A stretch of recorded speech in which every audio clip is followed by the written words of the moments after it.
Just like every other president, the US president is very important, and some say they're the most important president in the world. When someone is the most important president in the world, they have a lot of enemies as well, the most important enemies.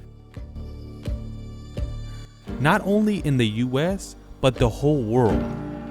They're so important that with a single tweet, they could change the stock market or oil prices.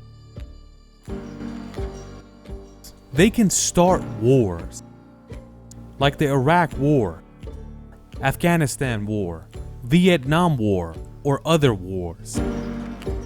If the US president is not important for some countries around the world, but they are important for the people of the US, and that's why they have one of the most important police forces next to them.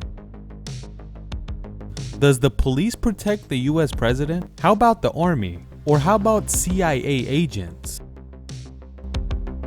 None of these are invited to protect the president, but there is a service just for this job, and that's the United States Secret Service, also known as just Secret Service. You could say this is one of the most protective services in the world. Do you think they're gonna let the president go once they're done with their term? No, they have to protect them to the day they die. It has been more than 150 years since this service has been made, and it started in 1865. 1865 is a very important year because at the same time, the Civil War was finished, and the president is still Abraham Lincoln. On April 14, 1865, Abraham Lincoln signs a bill that a secret service should be formed.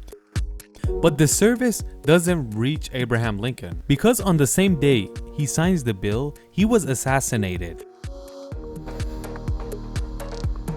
You might think that Lincoln signed his bill for his own protection, but his goal wasn't to protect the US president. His goal was to protect the US dollar because after the Civil War, 1/3 of the US money was all counterfeit, and this fake cash was ruining the US dollar.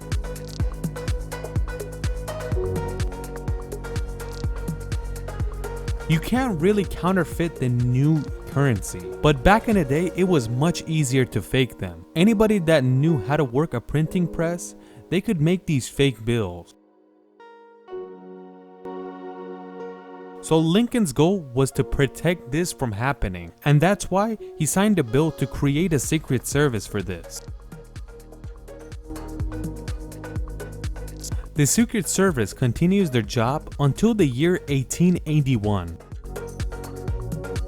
This is the year that James Garfield, the US president, is assassinated like Abraham Lincoln. In about 20 years, this was the second president that was assassinated, and this was very embarrassing for the United States. They said that this can't be happening, and that's why they signed a Secret Service to work alongside the US president as well, and they did just that. They protected the US dollar and the US president.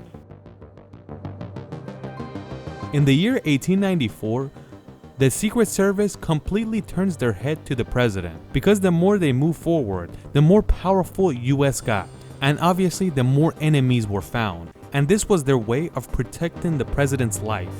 We get to 1901, where Theodore Roosevelt is the 26th president of the United States, and he's looking to make some big changes. One of the major rules he wanted to change is that the Secret Service not only should it be only for the president, but they should be much more powerful. Roosevelt was afraid that the US was going to go through an anarchy phase, and he was also afraid of another civil war happening, and that is why they gave a lot of power to the Secret Service and spreaded them all across the country. Roosevelt's idea was to protect the federal government and make sure that the states are following the federal laws. You could say after this, the Secret Service was considered the backbone of the US, and if they did their job correctly, the US stays intact.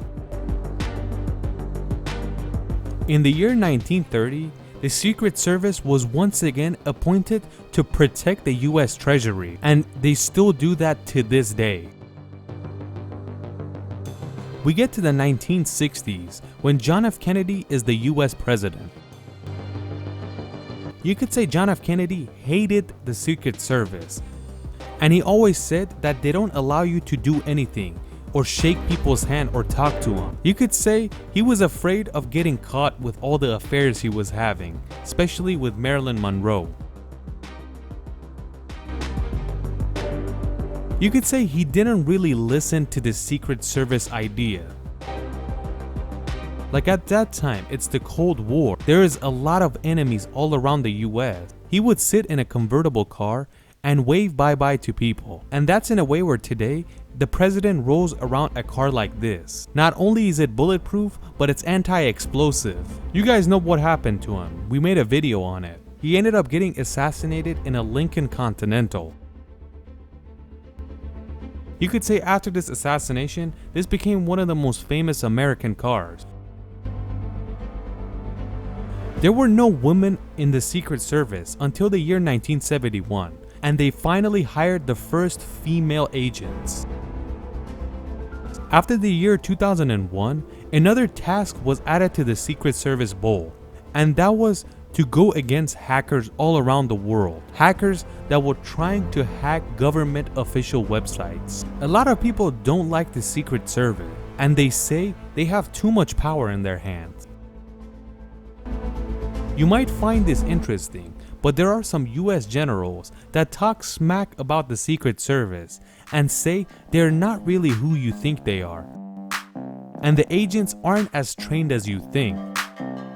They believe that soldiers could do this job better. This is in a way where the Secret Service has some brutal training to join, and you could compare it to CIA training. So now we realize what kind of a job the Secret Service has. One of its jobs is to protect the president and their family. You gotta add the vice president and their family to the list as well, and some of the state governors all around the country. This isn't like the Secret Service only stays with them to the end of the term, but the Secret Service has to stay with them for life. We said in the beginning, they stay with them until they die. The US president has another problem in his plate, and that's they can't drive to the day they die, so they can never drive again. Let's look at George Bush, where his term ended in 2008. Until now, he still hasn't been able to drive in the street, and he's not allowed to be left alone. If he goes and plays golf, the Secret Service is all around him. Or if he wants to go to the park and start jogging, they'll jog alongside him. In the end, if you're a US president, the vice president, or a state governor, you are not left alone ever. You have to accept that. Either way, it has been 150 years since this was created, and the more we move forward, the more powerful they get.